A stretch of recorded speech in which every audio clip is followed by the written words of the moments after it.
خدمت همه دوستان عزیز. بار دیگه با شما هستیم از کانال کریپتو سیگنالز. ساعتی که الان دارم ویدیو رو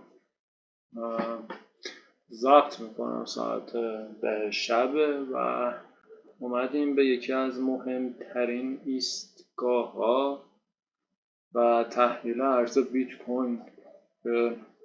بکنم اگه به یک بچه 3 یا 4 ساله بگیم بیت کوین چیه، قد به گوشه الانیا خورده که میتونه براتون توصیف کنه. و میدونید که حرکت های بازار به بیت کوین خیلی بستگی داره. ما داخل نمودارها یه دامیننس تتر داریم، یعنی وابستگی تتر به بازار، دامیننس بیت کوین داریم یعنی وابستگی بیت کوین و تسلط بیت کوین به بازار، و نمودارهای توتال 3 داریم، توتال 2 داریم که داخل نمودار توتال 2 کاملا بیت کوین دخیله، ولی خب توتال 3 اکسپت بیت کوین و اتریوم آلت کوین ها رو در نظر میگیره.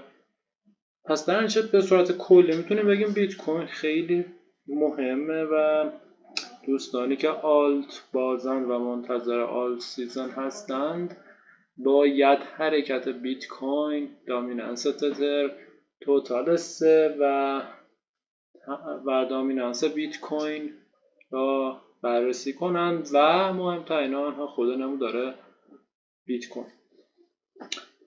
عرضم به خدمتتون، من اومدم همه چی رو پاک کردم از نمودار بیت کوین و میخوام از الان شروع کنم و تحلیل کنم بدون هیچ خط قدیمی و ببینیم بیت کوین چه اتفاقی براش میفته، سناریوهای احتمالی چیه و خیلی این ویدیو میتونه کمکتون کنه و حتما برای دوستانی که ترید میزنن بفرستین، چون که میتونه زندگی ها رو عوض کنه. و باز هم میگم فعل بداهه نشستم پای این ویدیو. بریم نمودار ویکلیه و هفتگی بیت کوین رو ببینیم. در این ویدیو برخلاف ویدیوهای قبلی میتونم بهتون بگم که میتونیم ویکلی رو ببینیم، چون بیت کوین خیلی وقت هست. برای مثال الان خود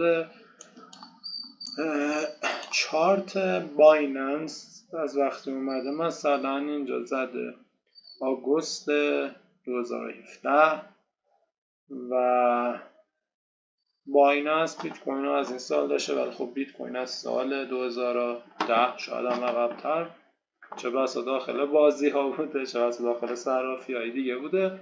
در صورت یک چارت هفتگی داریم میبینیم که داخل بایننس از سال 2017 انتخاب شده، یعنی لیست شده و ما به خاطر اینکه بایننس رو یک صرافی به نسبت معتبر میدونیم داریم از این صرافی چارت بیت کوین رو میذاریم. بریم سراغ تحلیل، بزنیم چارتش رو در بیاریم. بهتون بگم که بیت کوین هم تحلیلش خیلی کار راحتیه، برخلاف چیزی که قول ازش میسازن در رسانه‌ها تولید میکنن. خیلی خوب، اولین چیزی که ما توی چارت مشاهده میکنیم با توجه به قیمت حال حاضر بیت کوین باید بیایم روندها و حمایت‌ها و مقاومت‌ها را رصد کنیم. اولین چیزی که به چشم من همین ابتدا داره میخوره یک خط رونده که میتونم اینا من اینجا بکشم، میتونم اینا من اینجا بکشم. به نظر من این قشنگ‌تره. چرا این قشنگ‌تره؟ اینم به ذره بسم الله الرحمن تریدینگ ویو هم ما رو اذیت میکنه. یه بار دیگه میکشم. تریدینگ ویو چه یه مدت کلا میخواد من اذیت کنه، میگه پرمیوم هم بگیر. خیلی خوب، من این خط رونده اینجا کشیدم بخواد به چند دلیل. من الان این نقطه رو دارم، این نقطه رو دارم، اینجا رو دارم، این محدوده رو دارم، شادوی اینجا رو میبینید خورده به این روند، اینا دارم و اینا دارم. پس این یک خط روند خوبیه و در آینده نمودار هم به من قطعا کمک میکنه، چون ببینید ما نزدیک این محدوده این تقریبا در حال حاضر که دارم ویدیو رو میگم قیمت $65,000 $65,700. پس این خوبه. یک خط روند خیلی خوشگل و خوبی و دوستش دارم. دیگه چی میتونم بگیرم؟ ببینم از اینجا میتونم چیزی رسم کنم یا خیلی؟ بله، یکم اینجا میتونم رسم کنم. این از چارت ویکلی بیت کوین. چیزهای دیگه هم به چشتون بخوره میتونید رسم کنید. در مثال یکی میگه من میخوام، حالا باید زیاد معتبر نیست، باید به چشمتون بخوره. از دید من این دوتا خیلی تو چشمه و به حال نمودار خیلی وابسته است. ببینید اینی که کشیدم، اینجا رو داریم، اینجا رو داریم، اینجا رو داریم، اینجا رو داریم، اینجا رو داریم، اینجا رو داریم و اینجا رو داریم. پس این دوتا محدوده روندی خیلی مهم. حالا توی ویکلی اینجا رو بعد توی دیلی رسم میکنم. دارم چشم میندازم، چیز دیگه میبینم یا نه؟ خب این هم دوباره تعلاقش هم اینجا میشه که برام فعلا مهم نیست.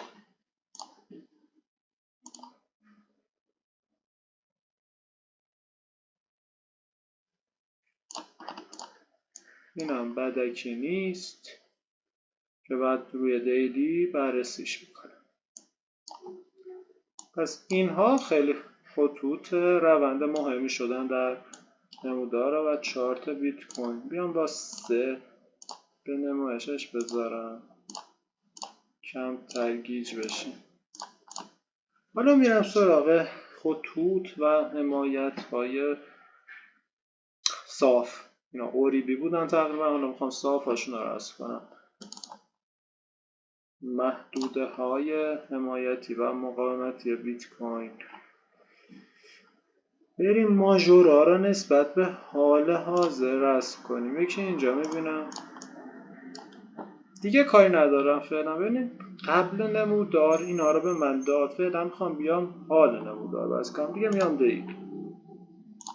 بعد این خط هم بچه ها اصلاح میشه. چقدر خوشگل شد این خط همون از ویکلی برخورد ها رو میبینید، حتی قشنگ تر هم میشه. خیلی خوب، من چارت رو بزرگتر کنم. میخوام برای رسم ماژورها یک سر نیاز دارم چارت رو دقیق تر ببینم. خیلی خوب، اینجا یک حمایت خیلی مهمه بیت کوین هست که پرایس لیبل بزنیم محدوده 31000 الی 30000. یک حمایت ماژوریه برای بیت کوینه. دیگه چی داریم؟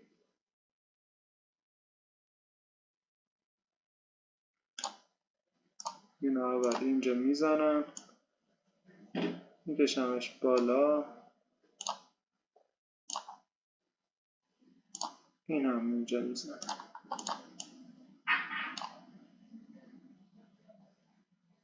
اینجا هم محدوده یه مقاومتی سنگینی داریم، یکی در این ناحیه که الان قیمتش واکنش نشون داده و قطعا ریزش را شاهد هستیم، یکی هم این ناحیه. پس محدوده 69000 و 70 تا محدوده $73000 اینجا اصلا یک محدوده مقاومتیه و چون محدود است میتونیم اگه دوست داشته باشید و ما علامتش را پیدا کنیم همچین مانندی نشون و بگیم اینجا یک محدوده مقاومتی داریم به چند دلیل: خط روندمون و گذشته نمودار. خیلی خوب، ببینیم ما بین این دو تا محدوده 31000 و حدود 69000 آیا حمایت ماژوری دیگری پیدا میکنیم یا باید چندین بار بررسی کنیم.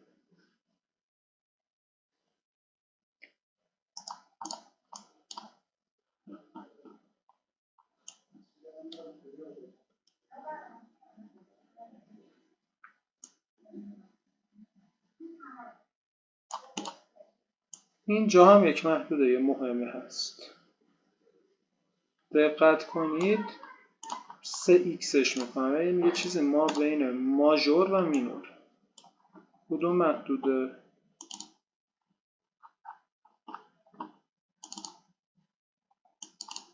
مالا پرایس لیبل رو باید پیدا کنم. محدوده 48,000 از دید اسپات.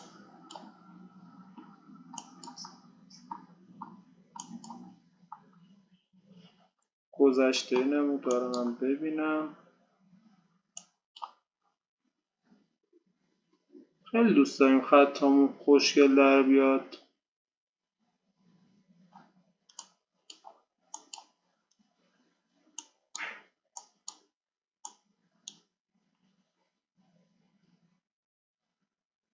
محدوده 44 هم مقاومت یا حمایت، الان نقش حمایتی خوبی داره، ولی اینجا برای من اکتفا میکنه.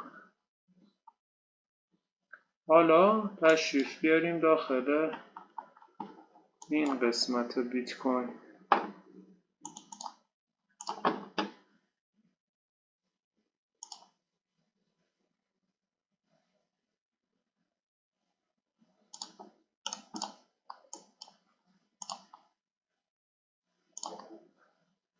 خیلی زیبا میبینید که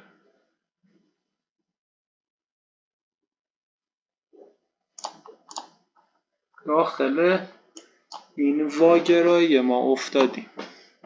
ببینید اینجا یک خط روند داریم که تمام این سقف ها را به ما داده خط روند نزولی. اینجا هم یک خط روند خیلی خوشگل داریم. ببین چند بار تاچ داریم، 1 بار، 2 بار، 3 بار، 4، 5، 6، 7 بار تاچ. بالا 1 بار، 2، 3، 4، 5، 6 و الان هفتمین تاچ.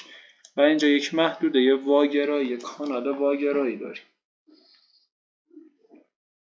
و در حال حاضر بچه‌ها از نظر مقاومتی همین الان که من دارم ویدیو رو ضبط میکنم روی الان قیمت 65,000 و خیلی زیبا دیدید که اینجا یک پوزیشن سل خیلی قشنگی میتونستید بگیرید و داخل همین محدوده یک 5% میتونستید تا الان بگیرید. و اینجا فشار فروش رو داشتیم، هم از طرفی نزدیک به آل تایم های بیت کوین بودیم و هم به خاطر این مقاومت هایی که دقت کنید از چارت ویکلی بیت کوین به خاطر این آل تایم های ها به دست آورد. بیام روی دیلی که گیج نشیم.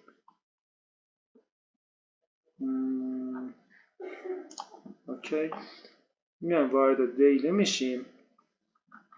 از دید این کانال واگرا باید بیام حمایت ها را بررسی کنیم. چرا؟ چون امواج ما الان دارن میگن که خب با توجه به اینکه ما این آل تایم ها دیدیم، اگر فشار فروش بیشتر بشه ما میتونیم تا حتی این محدود 51,000 برسیم. ولی میبینید این نواحی بین 48,000 تا 51,000 برای دوستانی که منتظر ریزش بیت کوین هستن محدود خیلی خوبی واسه خرید هست و به شمار میاد. ببینید محدود 48,000 و این نواحی، کل این نواحی 48 تا 50,000 محدود خوبی واسه خرید اگر ریزش کنه. و حالا باید بیایم نواحی و مینورها و حمایت های مینوره بین این دو ماژور 48 و 69 ما به دستش بیایم. تایم فریم 4 ساعته.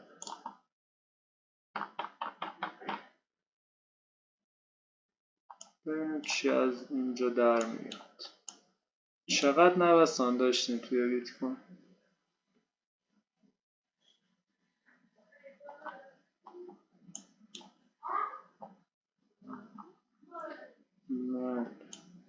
بیام این تیکه رو میخوام. اوکی، خیلی خوب. بیایم تایم فریم 4 ساعت اولین مینوری که میبینم این ناحیه است و مینورهای دیگر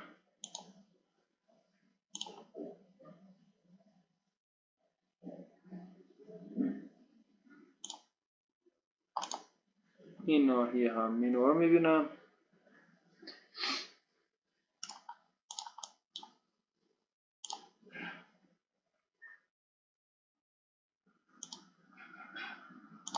اینجا هم ببینیم. حالا میایم بچه ها داخل دیلی اینها رو بررسی میکنیم. من دارم بچه ها براتون خیلی خوشگل حمایت ها رو براتون دارم به دست میارم در اصل و تارگت زنی دقیق داریم انجام میدیم. 48 دارم بکشم بیارمش اینجا که تو دیدرس باشه.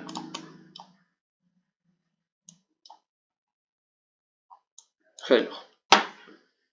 حمایت های مینور بیت کوین رو هم به دست آوردیم. ناحیه 64000 که همین الان قیمت ما 65000 و این ناحیه میتونه نقش حمایتی داشته باشه که میبینی واکنشش را به ساعت شادو داده. یعنی بیایم توی تایم فریم مثلا 45 دقیقه. بله میبینید نسبت به ناحیه ما این واکنش را داشته. الان خیلی از تریدرها این ناحیه رو دیدن و اینجا خرید زدن. تو تایم فریم 45 دقیقه یک چک کش داشتیم در کنار نوایی حمایتی و سپس کندل بعدی باید ببینید چجوری تشکیل میشه و این کندل بعدی برای اونایی که تایم فریم 45 دقیقه خیلی مهمه. چون میتونن یک پوزیشن لانگ بگیرن برای مثال تا دوباره $69000. اونایی که دی ترید دارن کار میکنن بودن 6% بدون لورج. حالا ما میخوایم بیایم این نواحی را عدد گذاری بکنیم تو تایم فریم. حالا 4 ساعت پرایس لیبل این محدوده میشه 60000. پرایس لیبل این محدود هم میشه 53000. پس بچه ها خیلی زیبا حمایت ها و مقاومت هایی که در حال حاضر برامون مهم هستن به دست اومدن. دقت کنید در حال حاضر که قیمت $65000 هست ما روی یک ناحیه حمایتی هستیم.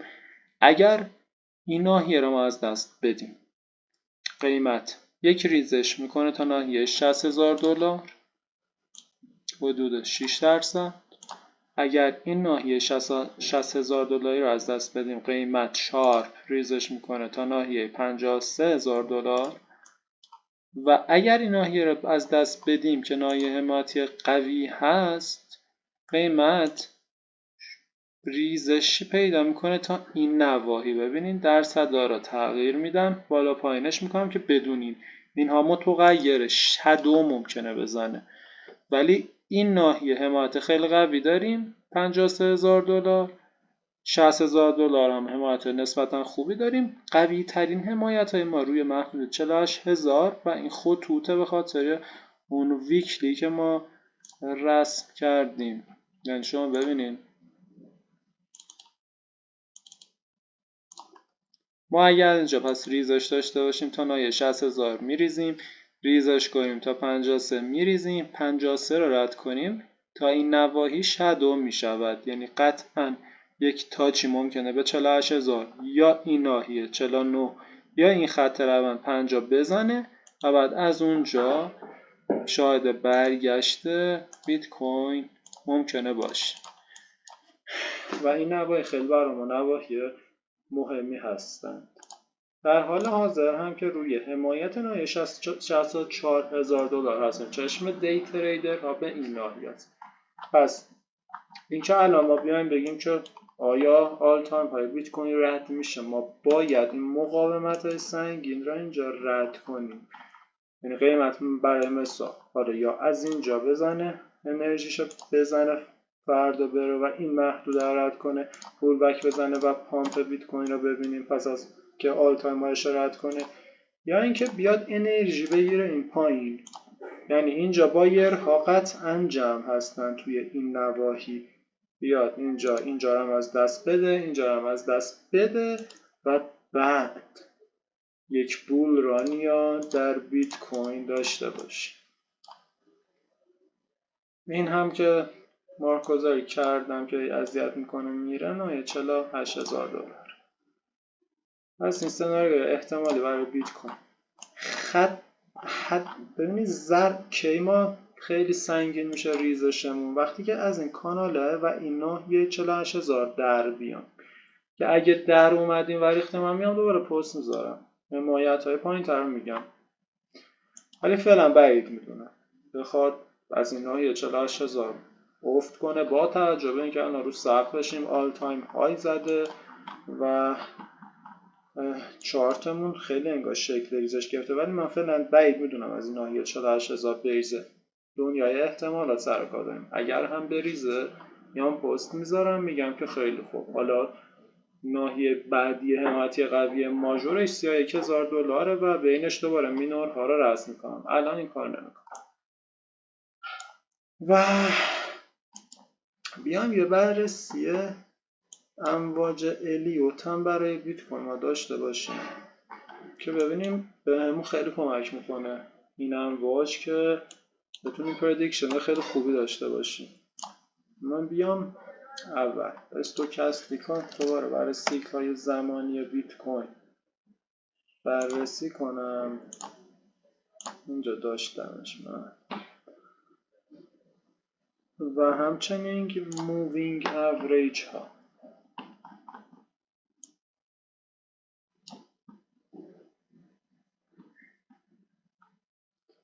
ببین استوکاستیک و سیکل زمانی من میگه آقا من از اینجا توی حتی چارت دیلی باید بهتون بگم تو تنظیمات این هم که ماشاءالله تریدینگ ویو روزانه با توجه به سیف ورمی داره بزنم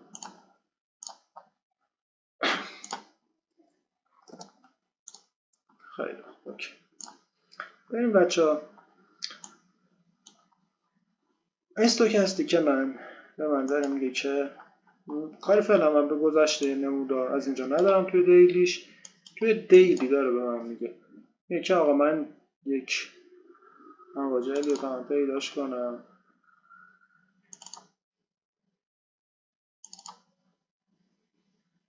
الیوت میگه که من از جا یک موج صفری دوباره تشکیل دادم پس از اون ریزش هایی که داخل این کاناله بود اینجا یک موج یکی داشتم این نواحی یک موج دوی داشتم اینجا یک موج سه‌ای دارم و الان شاهد موج 4 و کفه نباید بیاد زیر کفه موج 2 دیگه حالا موج 4مون چه بهتر که برای مثال همینجا باشه و توی دیلی الیوت میگه من یک موج 5 هم برای مثال که یک موج مگا موج قوی هست رو میتونم ببینم و یک 5 موجی رو از اینجا تشکیل بدم و روی همین های 64000 میتونه سیکل زمانی پایین من شکل بگیره و من بزنم آیا این قطعیه؟ نه امواج الیوت قطعی نیستن یعنی چی؟ یعنی ممکنه که خیلی راحت بله اینجا یک موج صفری بوده درسته یک درسته دومون درسته سهمون هم درسته ولی ممکنه اینجا بچه ها ما بیایم این ناحیه رو ببینیم و 5 موجی ما اصلا فیل میشه با شکست مواجه میشه خیلی راحت ممکنه ما اصلا میگه همچین الگوی سراشانه حالا هرچی که دوستان میگن را ببینیم اوکی و ممکنه اون 5 موجی الیوت فیل بشه اصلا و بعد ببینیم این ناحیه اگر شکست تا کجا میریزه اگر زیر این ناحیه باز شد اصلا 5 موجی رخ نخواهد داد این برای دیلی الیوت بود و اما اگه ما بیایم دیلی های قبلش را بررسی کنیم چون خیلی برای ما مهمه که ببینیم آیا این روند سیکل صعودی بیت ما تموم شده یا نه یا الان مثلا توی اصلاحیم ببینید دوباره الیوت من میگه که من اینجا یک موج صفرم شروع شده اینجا ببینید من باید یه ذره ریزش کنم اینجا بودیم درسته الیوت من میگه من یک موج صفری اینجا داشتم که همچنان با توجه به سیکل‌های زمانی که دارم میبینم اینجا موج یکم بوده اینجا موج دوم بوده دوباره بیایم پایین اینجا موج 2 بود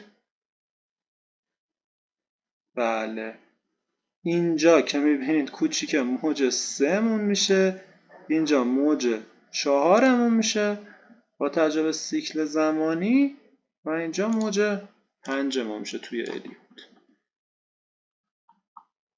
ببینید ممکنه بگید چرا اینجا رو 1 در نظر گرفتی اینجا رو 2، این کوچیکه چجوری 3 و 4 شد؟ اینا با توجه به سیکل زمانیه، من نمیتونم بهتون رو آموزش بدم. پس بچه ببینید اینجا موج 0 بیت کوین بود، 1 بود، 2 بود، 3 بود، 4 بود و 5 رو زد. خیلی خوب، حالا 5 زده و بعدش اصلا از اون کانال، از اون داستان میتونیم بگیم اومده بیرون، ولی میتونیم بگیم تموم شده 5 موج، یعنی موج 6 مثلا. الان ببینید اینجا 5 این 6 بعد مثلا 7 باید داشته باشه. میگم که تا وقتی که زیر این 4 نیایم میتونیم بگیم ما هنوز موجمون ادامه داره. بعد میگین که خب اینجا شادو بوده، من میگم بدنه برای من مهمه، فعلا زیرش تقریبا نیومدیم، ولی میتونیم بگیم که حالا با تجربه شکلی که من دارم میگم 5 موجمون تموم شد و میتونیم حالا ABC correctionش رو بررسی کنیم بعد 5 موجی، ببینیم آیا یک 5 موجی دیگه میتونه بزنه یا نه. اگه از اینجا من دوباره الیوت بگیم که خیلی خوب، حالا ABC correction رو پیدا کنیم، از اینجا بیایم خیلی خوب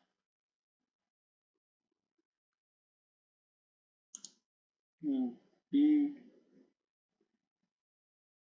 این A مون، ببینید این A مونه، اینجا مونه، نه اینجا نمیتونه یک ABC correction بوده باشه چون استوکاستیک رو میبینید. حالا اگر ما فرض کنیم که خیلی خوب به صورت بزرگتر در نظر بگیرم، اینا A بگیرم اینا B، یعنی مثلا اینم C بگیرم، من نمیتونم اینا ABC correction تصور کنم چون این وسط خیلی ما خورده کاری داریم.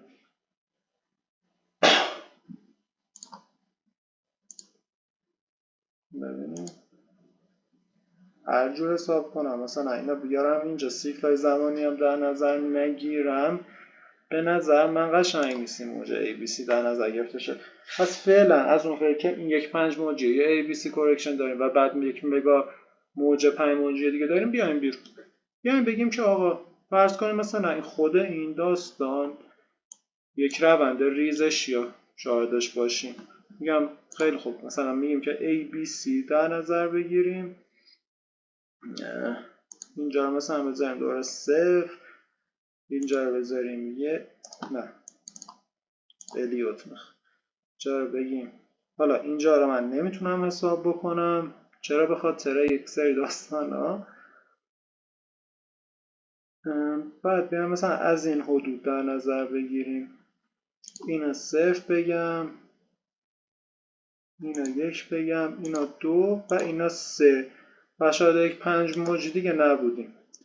پس اینجا یک هاجا واجی ما داریم این ناحیه که الیوت هم نمیتونید ازش استفاده کنید. تنها چیزی که الان میتونید از الیوت استفاده کنید اینه که ما یک 5 موجی داشتیم، الان در حال ممکنه سوختگیری باشه و نمیدونیم که به یه ABC correction نداشتیم، یک 5 موجی نزولی نداشتیم و نمیدونیم داره چه اتفاقی از نظر الیوت میفته. تنها چیزی که ما میتونیم بگیم که این یه تیکه رو بریز دور، بیا اینجا و این را یک 5 موجی در نظر بگیر،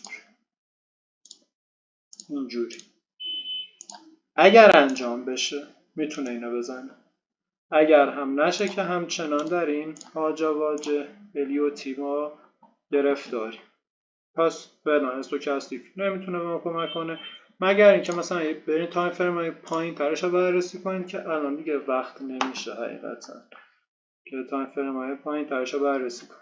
من روی دیلی شما از اول گفتم دیگه میمونه واسه تحلیلش واسه خودتون تایم فریم های پایین تر. پس حالا مووینگ اوریج هم که فعلا بهتون گفتم، تنها چیزی که به ما میگفت اینه که حالا فعلا منتظر ببینیم آیا این یک 5 موجی هست یا خیر و کل اینا برای مثال یه ABC correction در نظر بگیریم. باید صبر کنیم چون میبینیم بازم از اینا زده. ببینید اینجا زده، ببینید اینجا رو، اینجا زده ولی 5 موجی شکل نداد. ببینید ممکنه هم دوباره همون اتفاق بیفته. پس چیزی که من فعلا میبینم ما یک روند صعودی بیام داخل ویکلی بیت کوین، یک روند صعودی داخل بیت کوین داشتیم از اینجا تا اینجا از نظر ویکلی. خیلی خوب و بعد الان داخل این کانال گیر افتادیم. چیزی که ما میبینیم یک حالت تریدینگ رنج تا وقتی که این آل تایم های رد نشه و فقط این اتفاقات شما میدونید برای چیه؟ تریدرها و نوسانگیرها میتونن همچین چیزی رو رقم بزنن. نوسانگیرها اگر بتونن این 4 تا بکشن که فکر نکنم بتونن بکشن، معمولا بانک ها تریدرهای حرفه‌ای دارن، اونها یه همچین چیزی برای خودشون رسم کردن، گفتن خیلی خوب ما بین این نواحی فعلا تا وقتی که داخل این تریدینگ رنج بین 48 تا 69 داریم نوسانگیریمون رو میکنیم. طرف میگه خیلی خوب رسیدم به اینجا میتونم یک پوزیشن بای بگیرم تو همین محدود 5% بهش میده، میگه از اینجا رد کردم حد ضرر استاپمو زد میتونم اینجا شورت بگیرم و این اعداد میتونه به شما خیلی کمک بکنه اگه نوسان گیر هستید. اگر هم هولدرید باید بدونید که الان که بیت 66,000 برای هولدرهای عزیز 48,000 و این نواحی میشه ناحیه حمایت قوی و شما میتونید اگر دونه دونه این نواحی رو اگر از دست داد پله‌ای بفروشید و دوباره اینجا خرید بزن. و برای کسایی که حتی میخوان خرید بزن نخریدن میتونن صبر کنن اینجا رو ببینن. ولی اگر بیت کوین این ناحیه رو رد کرد و هم 5 موجی رو شکل داد و پول بک زد به اینجا، یک مگا پامپ قطعا پامپ قدری میتونید ازش ببینید چون آل تایم هایش رد کرده و بعد تاییدیه داده و میتونه ردش کنه. پس ما مقاومت های بیت کوین رو ترسیم کردیم، در حال حاضر روی مقاومت خیلی قوی هستیم و دونه دونه این سناریو با توجه به این حمایت ها میتونه محتمل باشه. من یه فیبو ریز رسم کنم تا بهتون یک چیزی هم بگم و یه ویدیو رو ببندم داره طولانی بشه.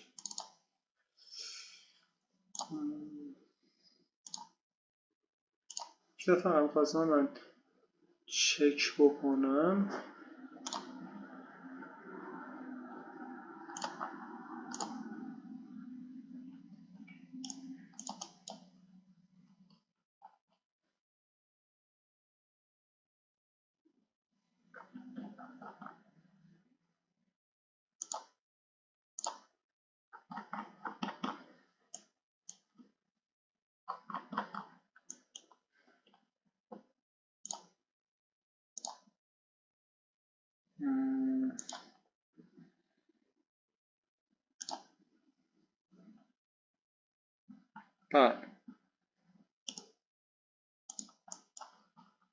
همونجور که میبینید خطوط فیبو هم دقیقا همین نواحی مقاومتی رو به ما دادند و دقیقا همین ناحیه حمایتی خوبی هست که اینجا ما خودمون رسم کردیم بدون استفاده از فیبو. پس خط ذهنیتون مشخص شده بچه.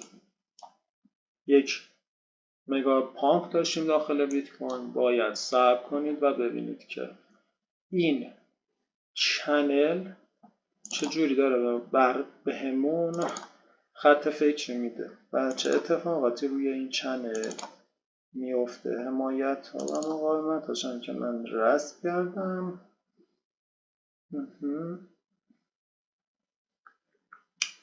دوست دارم یه سری ابزار بندازم روش داره طور نیست، حالا داستانم یه ذره آموزشی میشه که بتونم کمک بیشتری بهتون بکنم.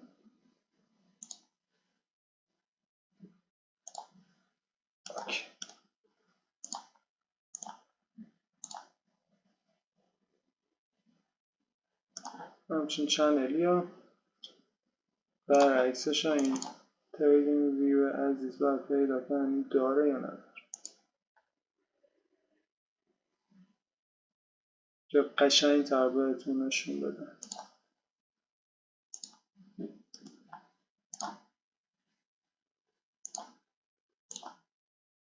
بله تقریبا ببینید خود تریدینگ ویو هم ممکنه بگین که اساتید گرامی بگن که خیلی خوب چنل ما فقط باید یه همچین چنلی باشه و مثال دارم میگم مثلا بیاید توی ویکلی بیت کوین و بگه آقا من چنل رو به این میدونم. بچه چنل فقط این نیست، بیاد بگه خیلی خوب این روند پایین منه و بگه مثلا این چنل من یا مثلا چه میدونم این چنل من. فقط چنل ها این نیستن. چنل میتونه به این صورت که ما کشنه و حال حاضر بیت کوین باشه و خیلی وقتا این اتفاق میفته. ببینید خود تریدینگ ویو هم حتی ابزارش داره، من قبلا باش کار نکردم ولی حد زدم که باید داشته باشه.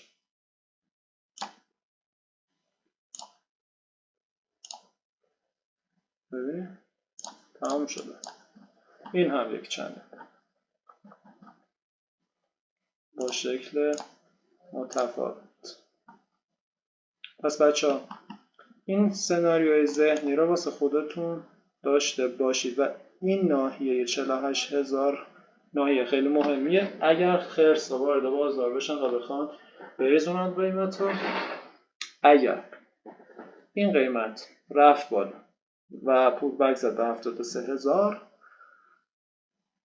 قطعا میام ویدیو میگیرم و تارگت های بالاتری که تو گذشته نمودار نبوده رو با توجه به فیبوناچی ها بهتون میگم.